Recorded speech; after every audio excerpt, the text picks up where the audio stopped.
Good day mga ka-bonsai army. Andito na naman tayo. Ayan, naka-ano tayo ng bagong materyales. Ayan. Sa siyang red balete. I-workshop ko muna siya bago ko siya itanim. Na-rescue po natin siya sa gilid ng kalsada. At magro-road widening na. Baka abutan.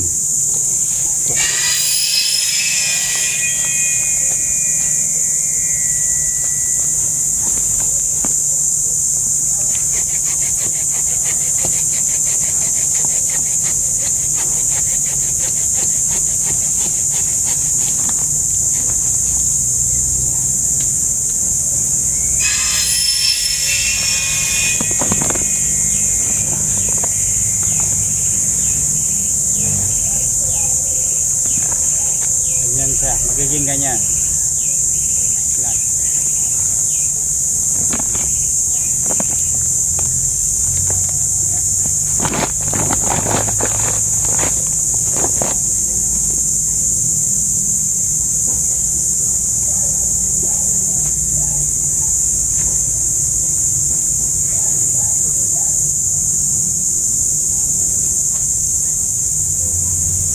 Ito na lang, para mas mababa.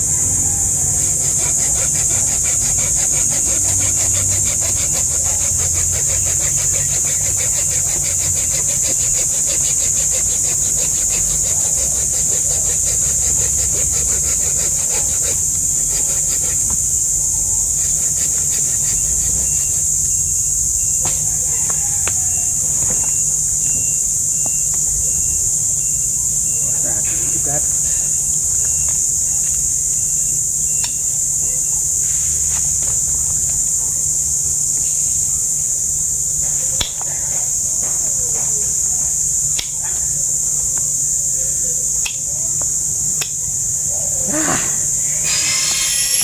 Hina na.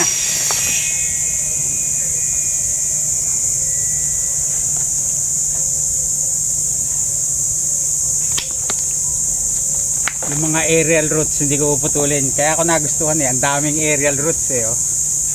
Dami.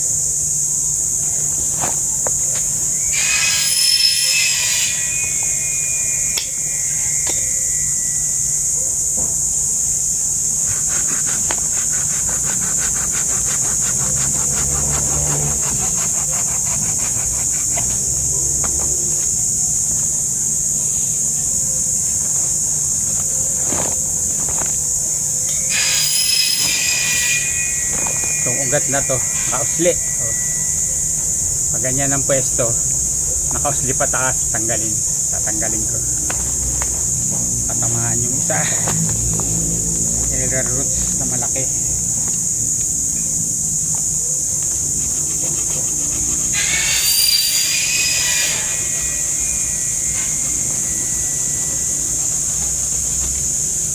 Yun. Ba talaga pag maganda ang yan, pwede natin bawasan lang natin. Kailangan matalim na gunting.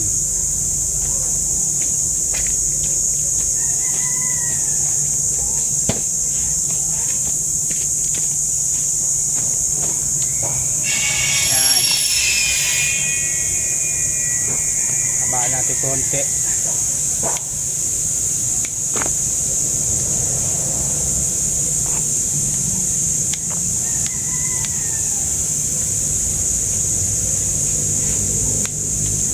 Mga sumabog na ugat. Maganda to, maraming root hairs.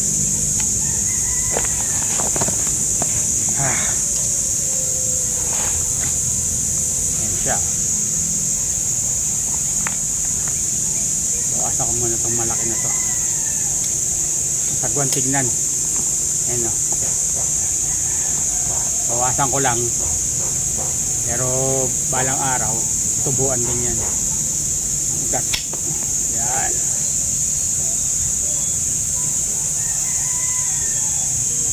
Yun. Ayos.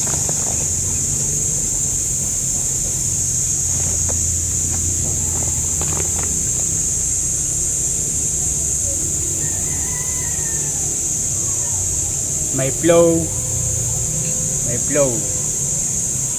Tapos tapered, mas malapad ang baba.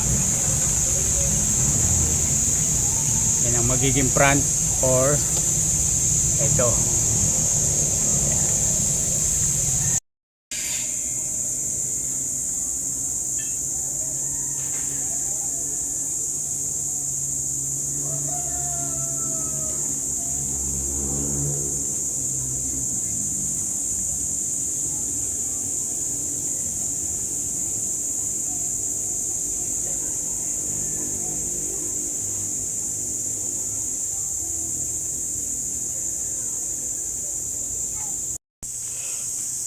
Ayan na po siya mga kabonsai army.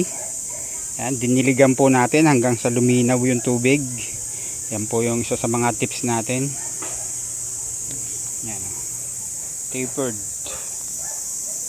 Either maputol pa yung konti dito.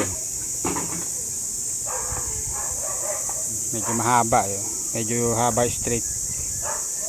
Pag nabuhay, dito yan. Putol ulit. Yan naman po mga kabonsai army. Stay safe po sa ating lahat. God bless. Salute. Adios.